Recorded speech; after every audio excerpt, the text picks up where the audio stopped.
let him start. Go ahead. Shanti, when you're traveling, is there a way to use your traveling to enhance your spiritual journey? Definitely. First thing, what does travel do to you? First thing is you get out of your normal routine. You get out of geographical location. So first thing it does, it gives you different perspective. Being in the same place and same routine, no matter how much you try, you are brainwashed, you are programmed by those conditioning. So when you get out of the routine, your mind has greater chance to experience and expand. That is the first thing. When traveling is done for the spiritual purpose, it becomes pilgrimage. And pilgrimage means yatra. Y-A-T-R-A. So if you go to holy places, holy temples, it is called yatra. You go to Ganges, you go to Krishna's birthplace, it's yatra. Muslims go to Mecca, that is yatra. Jewish people go and Christians go to Jerusalem or holy places, it's yatra. Okay. You go to Kumbh Mela, where all the spiritual people gather together, is yatra. Because in yatra, you go to holy places, you receive spiritual vibration from those places. Also, you meet people to enhance your progress. So for traveling, make it into yatra. I made my traveling into yatra because no matter where we traveled, we spend time with the family, we spend time visiting places, seeing the things. It was from spiritual perspective. That was yatra for me. Myself and my wife travel, and all the time during 6 weeks we travel. One thing I have done recently is not to take camera along. I did that long time and took pictures. So when you take pictures, you are wasting time in taking pictures, idea to show it to someone. These days nothing to show anyone. On YouTube you can see everything. Also when you are busy taking pictures or buying things, that is the highlight of people when they travel. Buying what can I buy and what kind of gift I buy, it distracts you from it. So other aspect is experience. So I made experience and human contact to be a very important part of our yatra, our journey. So in the beginning, a few years ago, we traveled. We traveled to India. We flew from one place to another place. We had our private taxi where we went. Also we had private boat. Say we went to Ganges, private boat, because otherwise you be in the crowd and you waste time. Did we have good time? No. We did not have good time being alone, enjoying all the luxuries. It's just a greater joy comes by interaction. Being with people in that situation. And this is what I did this time. We joined a tour.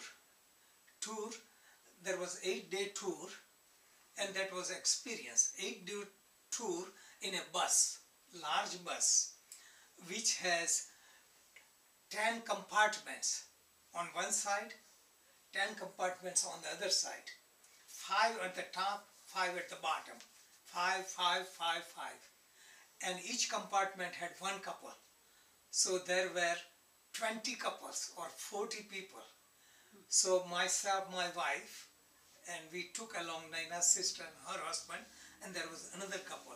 So except 3 couples, all of them were young, newly or recently married couples, all of high school, college graduates and professional. So I had tremendous chance to interact with them. Also, this was the bus, sleeping couch. So 3 nights we slept in the bus while they drove through. Wow. Lots of time. And then other time we had a fancy hotel to stay in, and eat together. Bus had driver, one manager, chef, cleaners and everything. So bus had all the equipments for cooking on the road. So that was fantastic experience. During the stop, I tried to give program, Satsang, to all the young people to see where they stand. So this was great interaction. Other thing, when we did trip ourselves, traveling, private hotel, was fun but not real fun. So I spent in a hotel, it just spent 1,000 to 5,000 rupees, just like $50 to $100 a night. It's wasted. You sleep there, you are tired, you sleep there. You travel, you practice. So we use different approach. Instead of wasting money, we stayed with family members.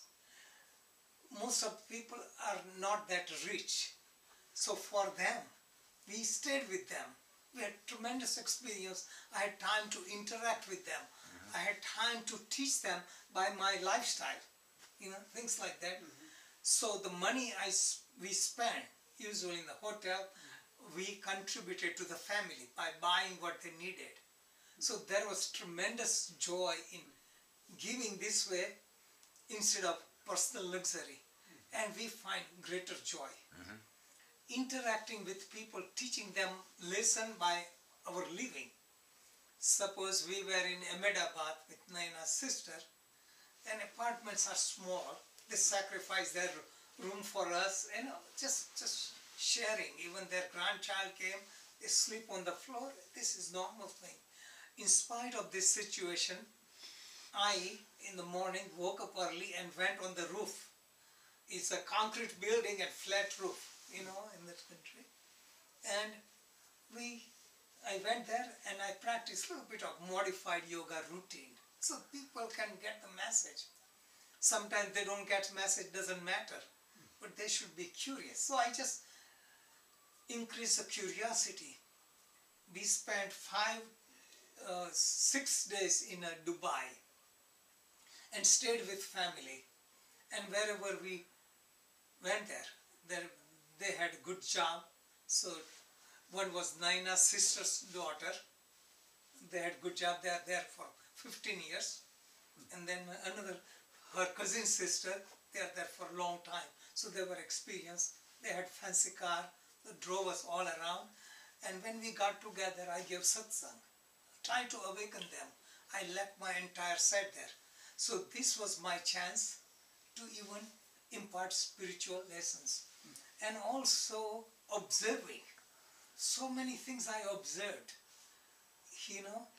People who live there all the time, they get brainwashed. They live in such condition.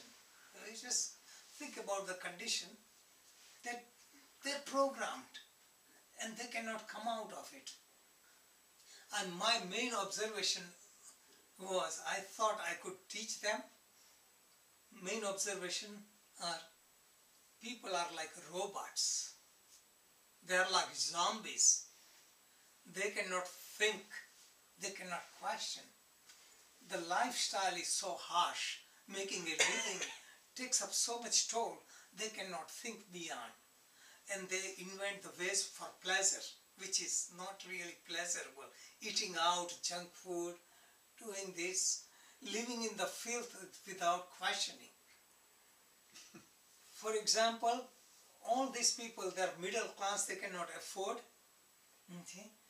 They have a servant to clean their floor because there is lots of dust. Clean their floor and then mop their floor. Another servant comes for washing the dishes. All the dishes are made up of metal, so they have to wash. Some people have chef or somebody who cooks for them, and I saw that they cannot afford it, and they have servants for all these things, and they were really slaves to these servants. The servants, they have to request, we sleep late, so come at this time to broom. Come at this time to clean dishes. They don't show up, they are stuck. They have to beg them. Such a poverty. The men are programmed to do nothing. This is Indian culture. I'm just showing what I'm observing and learning,